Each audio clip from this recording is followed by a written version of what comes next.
Halo semua, terima kasih sudah singgah ke video ini. Semoga kita semua dalam keadaan sehat selalu. Ah, Kemudian dalam video ini berisi tentang pembelajaran kami. Kami akan mencoba membagikan proses pembelajaran kami dalam penggunaan software PowerSim untuk membuat model, khususnya dengan topik struktur umpan balik positif. Sebagai informasi, kami ini adalah kelompok belajar yang tergabung sebagai mahasiswa di program studi Ilmu Pengelolaan Sumber Daya Alam dan Lingkungan Sekolah Pascasarjana Institut Pertanian Bogor. Dalam video ini akan terbagi dua. Yang pertama akan ada penjelasan mengenai apa itu struktur umpan balik positif yang akan dijelaskan oleh teman saya Mbak Rizka. Kemudian dilanjutkan dengan pengerjaan langsung latihan soal ya, agar kita lebih memahami apa itu struktur umpan balik positif. Biasanya kan kalau langsung praktek biasanya lebih ngerti ya teorinya.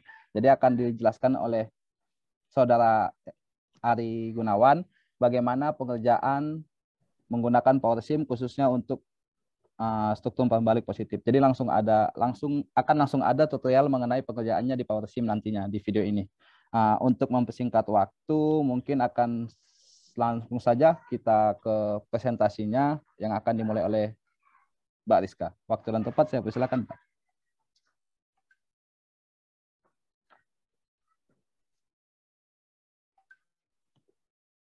Baik, terima kasih Mas Aris.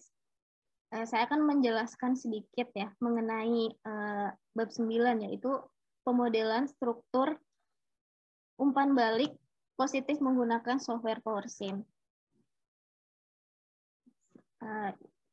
Yaitu struktur umpan balik positif, yaitu ciri utamanya adanya hubungan kausal yang saling memperbesar nilai-nilai variabelnya.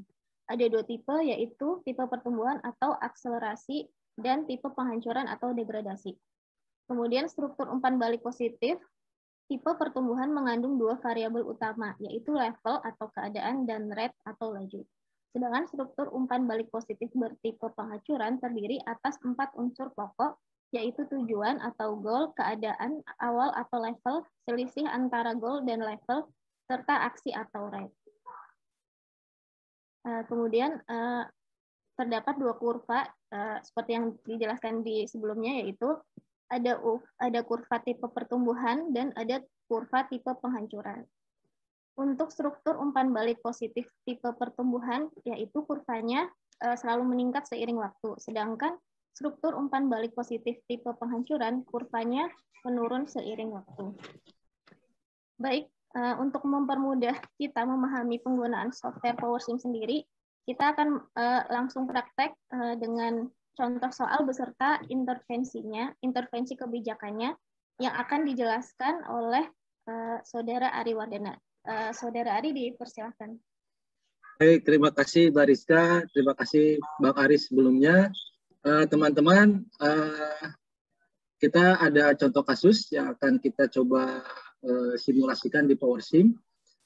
Contoh kasusnya adalah sesuai dengan latihan soal di bab 9, yaitu pada tahun 1995 jumlah penduduk di kota A adalah 1.000 orang, dan kemudian laju kelahiran di kota tersebut adalah 3%. Nah, bagaimana diagram simpel kausal, diagram alir, dan hasil simulasi modelnya. Untuk diagram simpel kausal, pertama kita mungkin ada asumsi dulu ya terhadap model ini, di mana faktor kematian dan faktor migrasi penduduk diabaikan, kemudian lahan dan makanan mencukupi untuk jangka waktu yang tidak terbatas. Nah, ini adalah diagram simpel kausalnya, di mana kemudian angka kelahiran menyebabkan jumlah penduduk meningkat atau hubungannya adalah positif, dan jumlah penduduk yang meningkat juga akan meningkatkan angka kelahiran. Dan ini sebagai hubungan yang juga positif. Kemudian angka kelahiran juga akan dipengaruhi oleh fraksi angka kelahiran sehingga menambah atau positif juga, dan bisa disimpulkan ini sebagai simpel yang positif karena dua-duanya menunjukkan sama-sama menambah jumlah masing-masing atau positif. Baik, kita akan coba ke diagram alirnya. Kita akan langsung menggunakan PowerSim. Kita coba lihat PowerSim-nya. masuk ke PowerShim.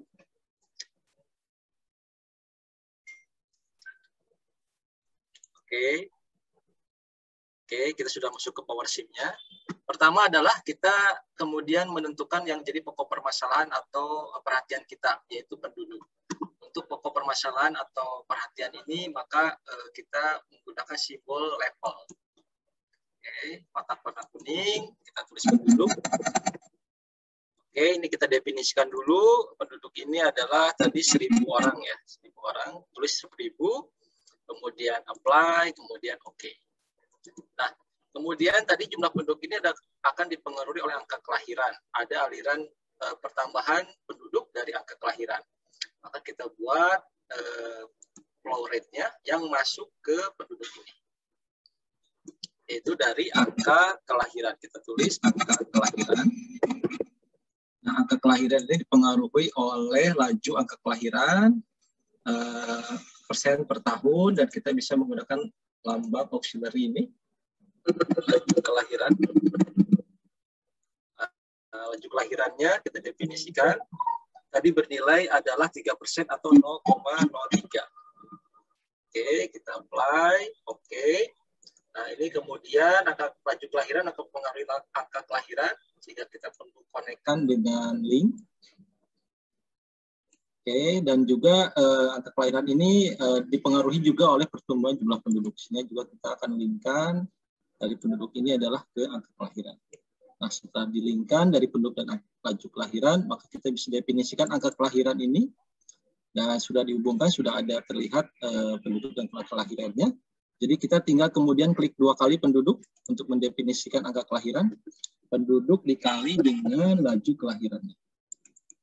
Oke, klik 2 kali juga laju kelahiran. Apply, oke. Nah, sampai tahap ini diagram alir untuk soal yang tadi kita sampaikan sudah selesai. Kita kemudian tinggal melakukan simulasi, yaitu dengan coba kita buat tabelnya. Oke, di sini terlihat tahunnya masih bawaan dari software-nya, yaitu interval 20 tahun selama 100 tahun. Ini kita rubah dulu dengan masuk ke simulasi setting. Ini typesetnya 1, kemudian kita mulai tahun 1995. Sesuai soalnya tadi sampai kita coba lihat di tahun 2021. Kemudian kita intervalnya kita rubah di report ini, report. Kemudian kita lihat majornya kita rubah menjadi per tahun. Atau kita buat 1 ya. Apply, oke. Oke, sudah terbentuk dari 1995 sampai 2001. Berikutnya adalah kita harus memasukkan variabel-variabel ini dalam tabel. Kita bisa klik 2 kali. Kemudian masuk ke parameters, masuk komponen, penduduk kita masukkan, angka kelahiran kita masukkan, laju kelahiran kita masukkan, apply, oke. Oke, di sini sudah terlihat penduduk, kemudian angka kelahiran, kemudian laju kelahiran. Oke. Nah, ini tinggal kita running dengan mengklik simulasi dan play. Seperti ini. Sini terlihat bahwa di tahun 2021 jumlah penduduknya menjadi 2.157 orang. Jadi coba kita rapikan dulu.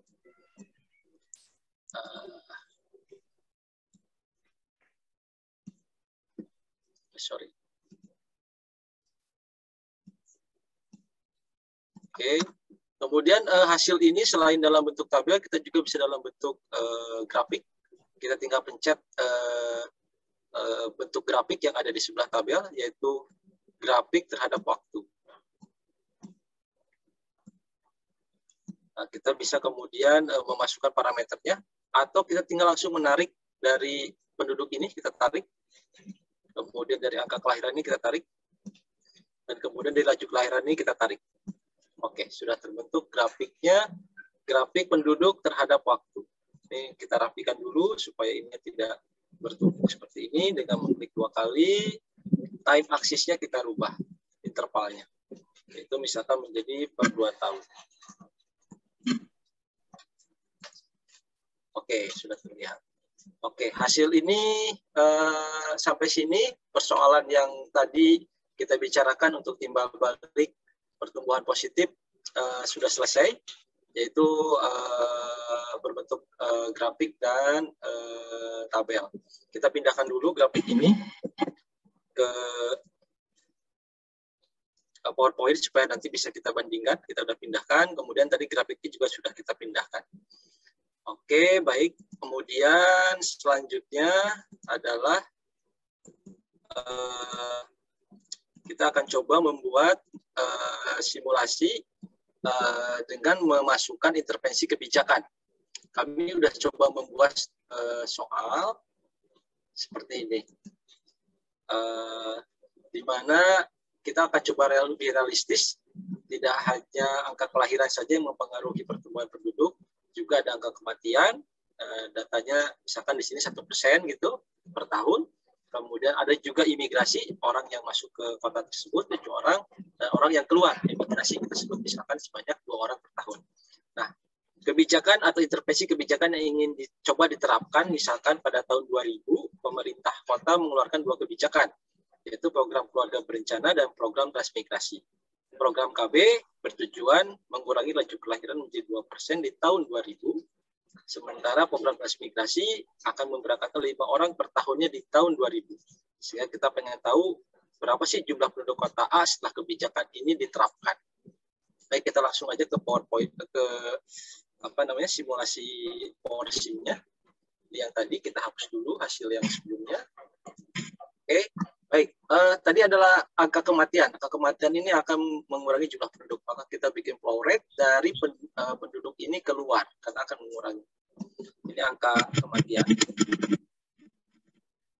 Kemudian angka kematian ini akan dipengaruhi oleh laju kematian. Laju kematiannya tadi adalah 1% atau 0,01. Kita tulis, kita apply, kemudian kita hubungkan pakai link ke angka kematian. Kematian juga mempengaruhi jumlah penduduk. Kita linkkan juga jumlah penduduk ke angka kematian, sehingga kemudian kita bisa definisikan angka kematian, yaitu penduduk diklik 2 kali dikalikan dengan laju kematiannya, klik 2 kali. Kita apply, kita okekan. Tadi juga kemudian ada imigrasi, yaitu orang yang masuk ke kota tersebut, artinya menambah, sehingga kita membuat flow rate yang masuk ke dalam penduduk ini. Imigrasi, orang yang masuk, yang dipengaruhi oleh laju imigrasinya juga.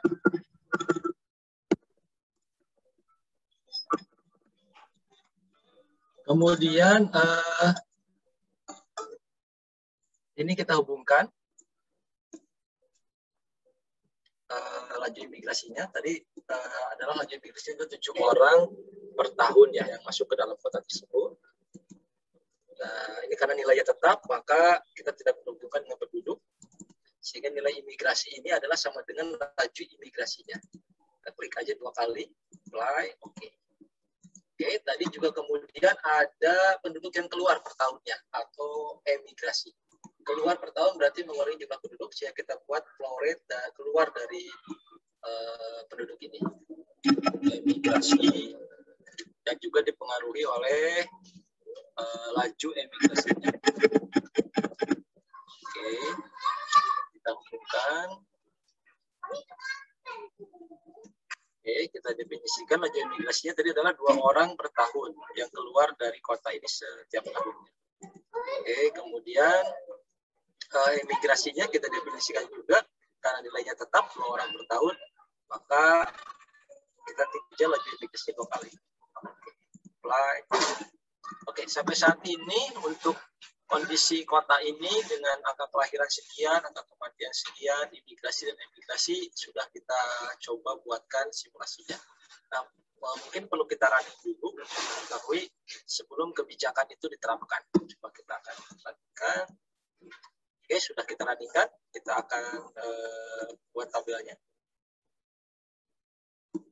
Oke, ini dan kita tinggal tarik penduduk, kemudian misalkan angka kelahiran, kemudian angka kematian, kemudian imigrasi,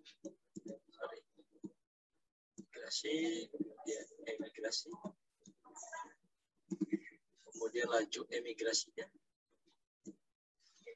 dan laju kelahiran. Oke. Jadi ini tadi kita kan karena sudah running, sudah play, ini adalah hasilnya. Jadi dengan kondisi awal tanpa kebijakan itu jumlah penduduk di tahun 2021 adalah 1.842 orang. Oke, baik, selanjutnya kita juga akan bisa buat grafiknya untuk misalkan penduduk saja. Ini kita tarik penduduknya. Oke, terlihat di sini bahwa penduduk akan semakin meningkat, tetap meningkat walaupun ada kematian, ada yang keluar dari kota tersebut.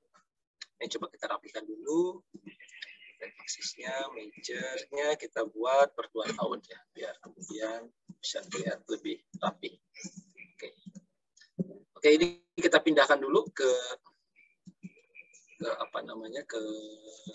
PowerPoint sehingga kita bisa nanti membandingkan sebelum dan sesudah kebijakan. Ini sudah coba kita pindahkan, kemudian ini tabelnya juga kita pindahkan. Oke, baik. Tadi kemudian skenario berikutnya adalah ada kebijakan keluarga berencana yang menekan laju kelahirannya dari 3% menjadi 2% sejak tahun 2000. Maka laju kelahiran ini harus kita definisikan ulang. Kita pencet 2 kali, ini kita hapus dulu, dan kita menggunakan fungsi dari if. Oke, if. Nah, conditionnya adalah time lebih kecil dari 2000. Jika waktunya sebelum tahun 2000, maka angka laju angka kelahirannya adalah 3% atau 0,03. Tapi setelah tahun 2000 itu ada program KB jadi menjadi 0,02 atau 2%. Kita okekan, apply, oke, maka tandanya menjadi seperti ada jamnya. Nah, kemudian juga diterapkan kebijakan transmigrasi atau keluar dari kota tersebut. Nah, ini kan sama dengan emigrasi ya, sehingga kita kemudian bisa intervensi di emigrasinya, kita definisikan ulang. Kita hapus dulu, kita juga bisa pakai fungsi dari fx. Fungsi dari if. Oke, if ini time lebih kecil dari 2000, sebelum tahun 2000 maka adalah 2 orang yang keluar dari kota tersebut. Tapi setelah tahun 2000 maka ada program transmigrasi 5 orang per tahunnya. Ini kita okekan, apply. Nah, dengan 2 kebijakan yang diterapkan ini, apa yang terjadi? Maka kita coba lihat, kita play. Nah, inilah. Kemudian di tahun 2021 yang tadinya 1.800 sekian orang, menjadi 1.440 orang. Kemudian grafiknya juga terlihat bahwa dari tahun 95 sampai 2000 itu lebih tajam meningkat, tapi kemudian setelah tahun 2000 agak melandai karena kemudian laju kelahirannya dikurangi dan ada program transmigrasi. Nah, mungkin kita ke PowerPoint saja untuk melihat perbandingannya.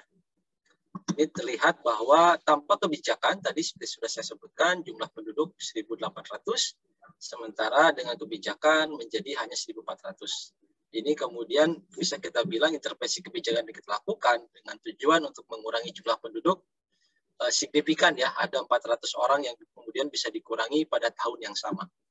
Kemudian dari sisi grafiknya terlihat bahwa jika tanpa kebijakan akan terus meningkat, tapi dengan kebijakan ada titik kemudian yang melandai, yang diartikan adanya intervensi kebijakan tersebut.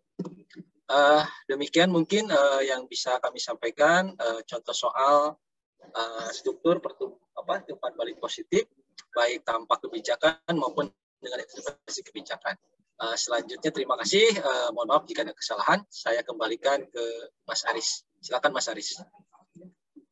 Oke, terima kasih sebelumnya Mas Ari dan Mbak Rizka.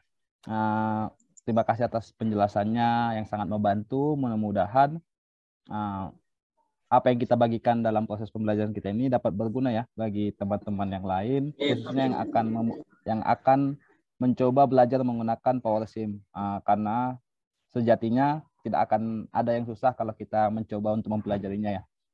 Kemudian karena kesempurnaan adalah milik Tuhan, jadi kami menyadari banyak kesalahan dalam video ini maupun dalam proses pengerjaannya. Untuk itu kami membutuhkan kritik dan saran yang membangun yang dapat disampaikan melalui kolom komentar di bawah video ini. Mungkin cukup sekian yang bisa kami sampaikan mengenai aplikasi software PowerSim dalam pembuatan model khususnya untuk umpan balik positif. Kami akan mengakhiri video ini. Sebelumnya kami ucapkan terima kasih dan sehat selalu untuk kita semua. Terima kasih, terima kasih.